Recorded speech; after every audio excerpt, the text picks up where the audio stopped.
How are we keeping, guys? David here from Doc Fitness, and this episode of the Ask Doc series is going to dive into should you be sore / stiff after a workout, or like should you be sore in general after workouts as a kind of a whole. So I'll bring it into context in terms of gaining lean muscle, dropping body fat, and we'll take it from there.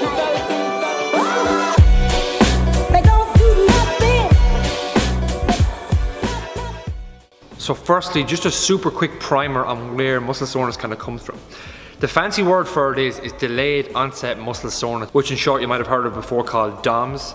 And basically what is happening at a cellular level in your body, you're lifting weights, you're creating micro tears inside the muscle, and your body's going to wait to repair and rebuild those so you can come back stronger the next time. That's a super easy way to look at it. To preface the whole video, I will be creating some context after this when I say this, but in short, the short answer is no, you should not be sore and stiff after every workout. But let's just take that into context with this whiteboard. So the first point of this is where you'll actually see them and when you kind of maybe should see them a bit more. Like, you don't need to be absolutely crippled, and I'll explain why in a second, but sometimes you might be sore every now and then, and that can be a nice indicator to show you that you are making progress. But first of all, like, soreness will usually arise if you're starting from scratch, you haven't lifted weights before, and you're putting your body under resistance. If you're coming back off a layoff period where you haven't trained for a few weeks or a few months at a time, again, no matter what you do, you are going to be small but sore and stiff the next day. And that's why as well we encourage people to do feck all when they come back, because there is no point in going above and beyond, because you'll just be too sore from it.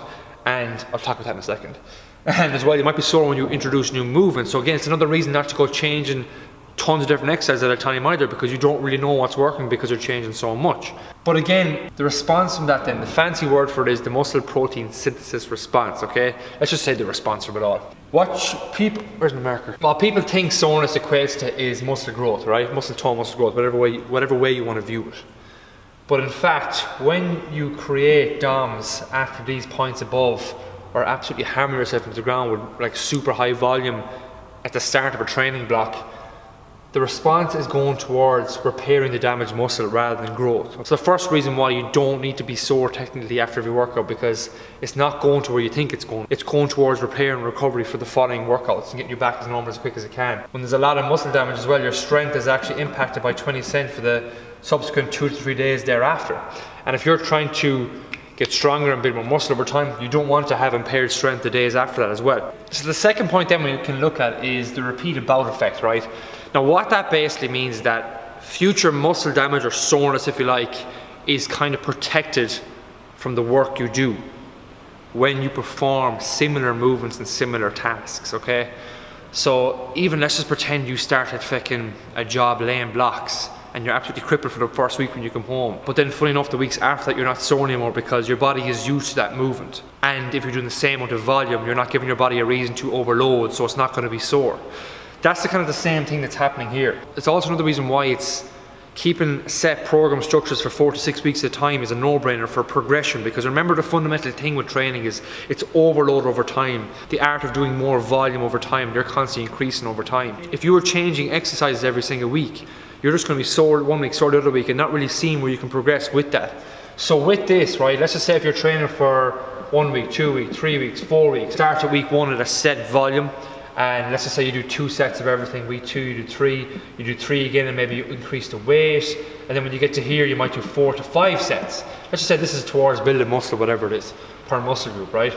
On the 4th week you're after doing a lot more volume that you've been doing, but weeks, let's say 2 and 3, you mightn't be as sore because of that repeated bout effect, but then weeks 4 and 5 you ramp up the volume even further, so you might be small but sore after that week. And that is where it's a nice little indicator to make sure that you are making the progress that you want in terms of muscle gain, okay?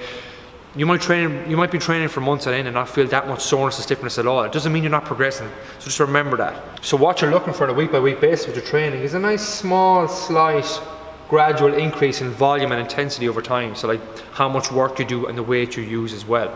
Are you managing recovery, let's say, in between those sessions?